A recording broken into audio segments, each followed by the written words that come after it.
Hi guys, I'm here to discuss with you a very interesting place to be, the theater of dreams. It's a very interesting and beautiful landscape to navigate, but let's start at the beginning. Now, of course, dreams go way back in time, but what's very interesting is modern times. A phrase was coined in modern times, 1955 to be exact, rapid eye movement, or REM. I find it interesting, though, that it was coined in 1955, because 1955 was the Asian year of the sheep. Imagine, if you would, counting sheep to go to sleep, which is what they used to talk about in decades gone by. But it's that synchronicity where nothing happens by accident. The year of the sheep, REM, rapid eye movement. Now, rapid eye movement occurs when you're in your most deepest sleep. This is not a video where we're going to discuss beta, delta, and theta waves per se. It's too scientific. We need another video for that. But let's just talk about that rapid eye movement when you're in, indeed, your dream state. There seems to be a sense of timelessness, though, when you dream. Time is insignificant in a dream. Isn't it interesting that you could think that your dream must have lasted exhaustingly 3, 4, 5, 6 hours, when actually, scientifically, it's been proven that probably the longest dream you have is 30 to 45 minutes, and yet sometimes they seem like an eternity when you're in them. Why do we dream? Psychiatrists say we dream to problem solve, but that's not the only placement for dreams. So it's true that in dreams, we problem solve quite often, more often than not. But there are many other aspects to the dream state, or what I like to call the theater of dreams.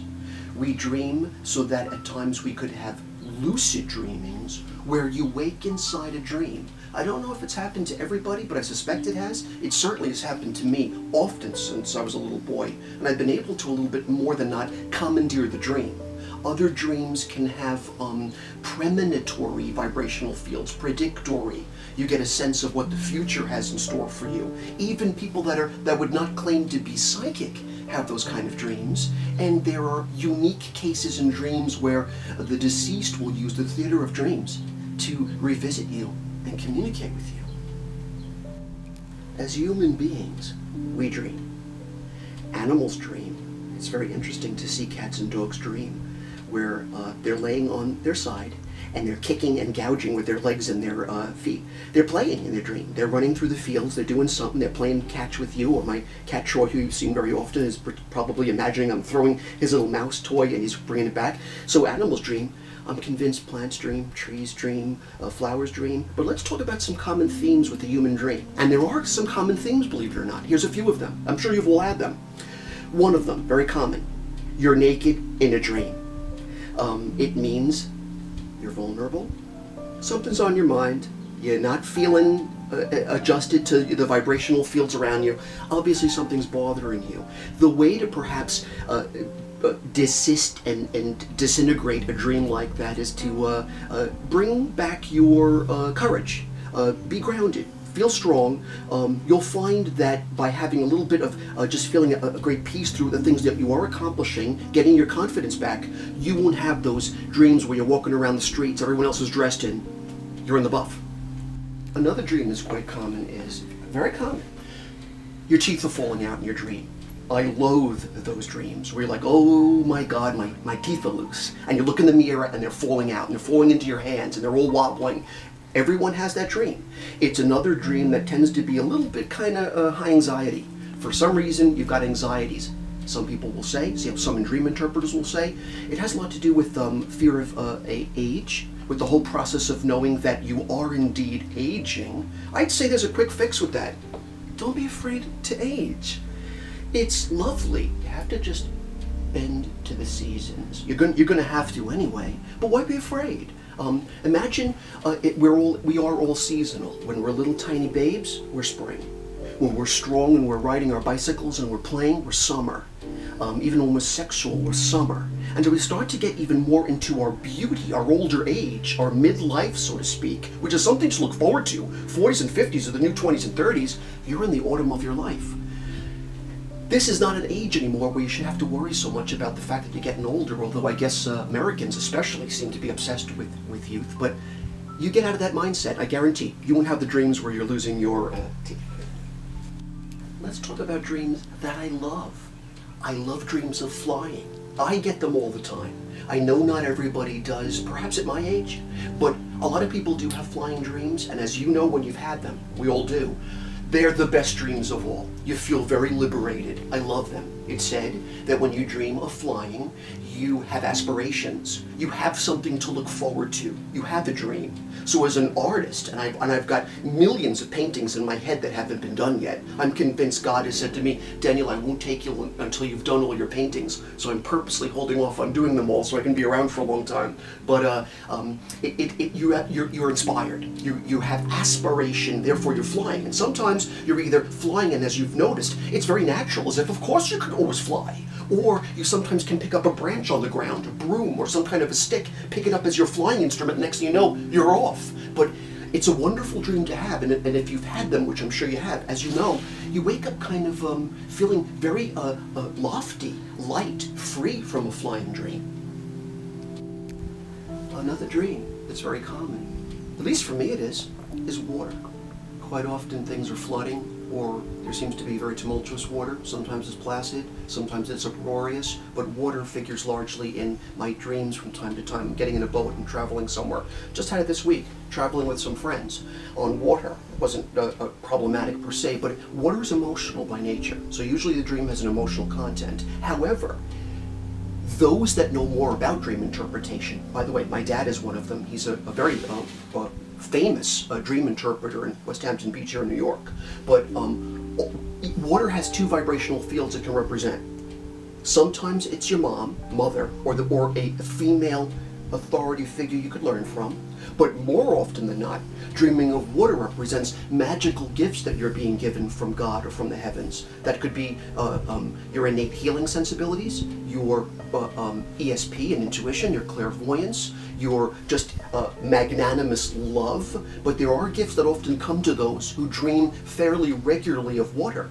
Interesting phenomenon. One thing that sometimes kind of bugs people is when they dream of death. Or even birth sometimes can put, people are taken a bit aback by it at first. They're not really sure what it's all about. Let me explain. There seems to be some kind of a reversal world in dream sequences. Quite often, when you dream of death, you will hear of a birth in your waking hours. And when you dream of birth in a dream, which is not very often, you may inevitably hear that week that someone's passed away. So only with those two themes have I found quite often there's this almost a reversal of vibrational fields. It's quite an interesting phenomenon. It's inexplicable, but I've seen the pattern too many times to negate it. Now some may say, the less metaphysically inclined might simply say your dreams are purely the result of having Haagen-Dazs pizza and a gherkin before you went to bed last night. So it's purely a chemical reaction in your brain. You know what? Sometimes maybe it just is. It's a scientific fact that when you're in REM sleep, blood rushes to your head. Blood rushes in general, and as a result, your body does have a reaction to dreams. But I'm so much more convinced, being a psychic, that they can be premonitory and they can be used for other features. And here's the most fascinating feature of all. Spirits use the theater of dreams to communicate with you. Now, you know the difference, though, in a dream when it's them communicating with you and it's just your sad longing for them and wanting so much to speak to them. So that happens too. And I've noticed the difference in my dreams where someone that's passed over that I love dearly has been in the dream, but I know it was a dream, as opposed to when they seem to so obviously come to you with a message. Sometimes it's wordless, but their presence says volumes. They can speak to you on a third eye level, and as you know, when you wake up from a dream like that, that was not a dream. In moments when I've had spinal taps or things done where I thought to myself, oh my God, am I going to make it through this process? And called out to my mom, she's come to me. But she's a Capricorn. She doesn't come to me frivolously because she's got nothing better to do in the heavens. I'm sure she's quite busy and probably doing very charitable things. But when I need her, she'll come to me in dreams. I remember once when I asked her to please help me get through this spinal tap. When they take all that synovial fluid out of your spine, which happens to flow through your brain. It's a terrible process to be in where you're shut down. But when I finally got better and I knew my mom was on some level responsible for it, she came to me in a dream. She's very pretty. And I picked her, this little petite woman up, she's 5'3", and swung around her my arm saying, "Mom, I love you so much." And it was so tactile. It was such a feeling of her energy. I certainly know it wasn't a dream. Now, as you know, my passion is crystals. And there are 2 crystal absolutes that you must have if you are a navigator of dreams. Let's take a look at them. Hi guys. Okay, let's discuss our crystals. The first one that I keep next to my bed religiously is lepidolite. It's lavender. It's ruled by Libra. Libra is very balancing. These crystals have lithium veins running through them. This particular crystal, lepidolite, does allow you to dream sweetly. It helps you to fall asleep more effortlessly. So that would be the first step. This baby has been next to my bed for decades, and it's worked fantastically, no matter what's on my mind, and doing all the readings that I do, and sometimes they can be very heartbreaking, sometimes very fantastic, but with all the thought processes, this tends to clear me, get me in that zone. By the way, I'll be doing the Gem and Mineral show this weekend, I'm sorry, two weeks from now at Briarcliff College. I've been the guest psychic now for many years, the only psychic that speaks at Gem and Mineral shows or does readings there. I will guide you to the perfect lepidolite if you get a chance to see me there, but get it anywhere. It's the stone that'll get you right into your sleep. Now let's move over to lepidolite. Let me put down, I'm sorry, apophyllite. Let me put down lepidolite. It gets confusing. It's like flora and fauna. This is apophyllite. It comes from Bombay, India. For those of you who I know have been saying the whole time I've been speaking that I don't remember my dreams, or I don't dream, you dream. It's a scientific fact. You have to dream or you would go bonkers. So you are dreaming, but you may not be remembering your dreams. Now the more mundane way to perhaps remember them is set the alarm clock. Set it usually in the morning when we're having our most intense dreams. Set it for an early morning, like 4:15. You'll probably wake up in a dream and then you'll remember it. Then I would suggest a dream diary and write it down. However, because I wouldn't go through that process personally myself, and because I remember my dreams, here's what I would suggest. The apophyllite stone. Apophyllite comes from, as I said before, from Bombay. It looks like quartz, but it's not. It's much softer. It's a beautiful stone. It's light. It's inexpensive. A piece this big shouldn't cost you more than $25, $30, which is a bargain. But bear in mind, this is a stone that does help you with dream recall. And in all of my experimentation with crystals, I've found this is the only stone that has been very effective in dream recall. So if you're one of those people that really just can't remember your dreams for various reasons, this stone will help. You don't need one this big, and they do come much larger than this. You could get a little piece next to your bed. So you can have a little pocket piece right next to your bed, but you'll find it's going to work wonders. You'll remember your dreams. Because it's very quartz-like, though, and again, it's not as pricey as quartz, so you should not have anyone charging you more than a very reasonable price for it. But it has a very interesting phenomenon about the stone. Let's get a little bit of a close-up of it so I can point out to you what that is.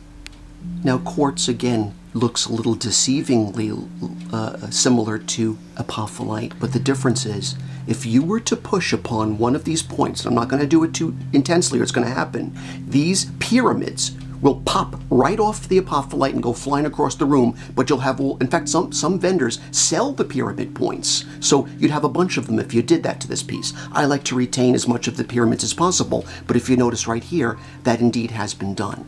A piece has been pushed right off of it. So that's the telltale sign that you've got a true, beautiful, soft, light apophyllite. You know what? Let's get a close-up look at our lepidolite as well. Now, lepidolite, as you've noticed, has these veins of lithium, ruby, little bits of these unique extra ingredients in the lavender lepidolite. Very beautiful, very soft. The color's fantastic. And again, it's one of my favorites to sleep to. So, barring all crystals, here are the 2 cosmic friends I would suggest that you have if you want to have a good night's sleep and have dream recall. That said, let's bid farewell to our beautiful stones and bring in the cards. There we are. Okay, so let's see what the cards have to say. Bearing in mind that what we've discussed here is dream states, premonitory dreams, lucid dreaming, spirits that communicate with us in the dream realm, problem solving in dreams, common themes in dreams. So discussing all of that, let's see what the vibrations have to say today. The first vibration that comes through today. Really getting that focus in. Says this. Number 1. A vibrational field that is ruled by the number 5. Interesting that number 5 would represent a head, 2 arms, 2 legs, the body we rent and the physical us. Interesting that this particular watercolor, which is quite old of mine, is a pseudo-being, semi-human, with their mind expanded and all these little labyrinths of winding spaces in the mind. It's in those synapses and in those places that dreams are born. Interesting. So the vibes are suggesting it's a beautiful human phenomenon. And a diadem and a crystal is placed at the third eye, suggesting that is that pineal gland that plays a part, though, in our waking hours and puts the seeds in place that create these dreams. And maybe even it confirms for me what I said earlier. Crystals play a part, perhaps, even in how we retrieve and or dream sweetly. Let's go further. Vibrational field number 2 says this.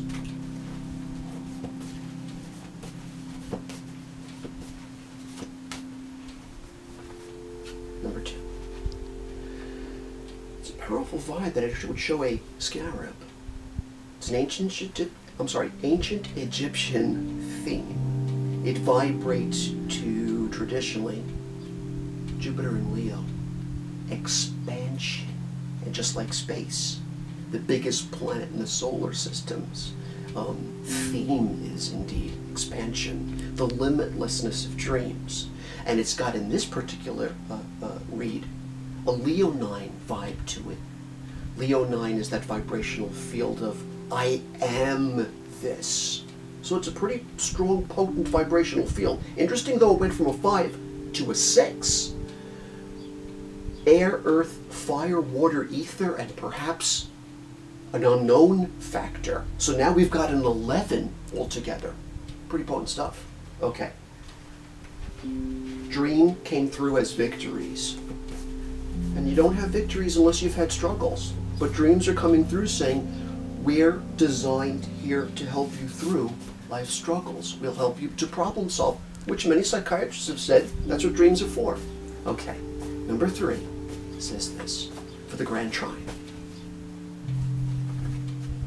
Wow. It's the High Priestess. She wears on her head a crown of seashells. My siblings and I years ago collected all of these seashells in the Gulf of Mexico in Sanibel Island. It's beautiful and pristine. But the priestess, after all, is a Kabbalistic vibe, which is worth noting. In Jewish mysticism, the High Priestess vibrates to Gimel. Gimel represents the camel. The camel in this case is a woman who says, I've walked through the desert for a long time, and now I have found my oases. Now I can refresh myself.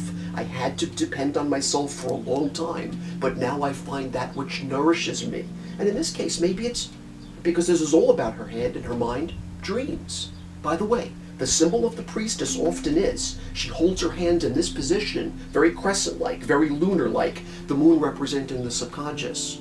And seashells that drift across the ocean, water in our dreams that we dream quite often of, represent women or mother. One last thing. There's only one question that the High Priestess would ask in a reading, and that is, literally, are you allowing others to influence you? You should trust your own intuition. You can heal yourself, others, and the world around you via your own intuition. Don't let others so overly influence you. And if you don't do that, maybe you won't be naked in a dream and your teeth won't be falling out, and instead you'll be flying. At any rate, I love the dream realm. So have the surrealists. For many artists, dreams, and musicians. have used dream, they often will report, I created this symphony, I created this masterpiece because of a dream I had. May you have beautiful, sweet, pleasant, relaxing, fantastic